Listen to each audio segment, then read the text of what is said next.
E besoni që vetëm pak kilometra nga Kratova ekziston një vend ku, sipas tregimeve të vjetra, njerëzit janë kthyer në gur? Nëse jo, ndaluni pak, sepse kjo histori nuk është si të tjerat. Kratova është qytet i vjetër, me ura guri, kulla dhe rrugica që tregojnë sheku i jete. Një vend që flet me arkitekturë dhe me kujtime. Por pak më tutje, mes kodrave dhe qetësisë së natyrës, ndodhet Kuklica, një hapësirë që vendasit e quajnë qyteti i kukullave prej guri. Dhe prej brezash, këtu përsëritet e njëjta legjendë.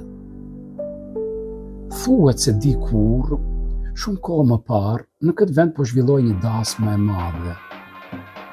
Muzika jehonte, zurlet dhe daullet thërisnin në valle, dasmorët qeshnin dhe gëzimi ishte kudo. Por jo të gjithë ishin të lumtur. Një vajzë e lënduar nga dashuria sepse djali që kishte dashur po martohej me një tjetër, nuk e përballoi dot atë pamje. Në dhimbje sipër ajo hodhi një mallkim mbi dasmën dhe sipas tregimit festa u ndal në vend. Vallja u shua, zërat heshtën, nusja, dhëndri dhe të ftuarit u ngrinë në çast dhe u kthyen në gur. Banorët e zonës thonë se edhe sot, her pas here, shfaqet një figurë e re shkëmbore, sikur toka ende po ruan kujtimin e asaj dite. Shkenca, nga ana tjetër, ka një shpjegim më tokësor.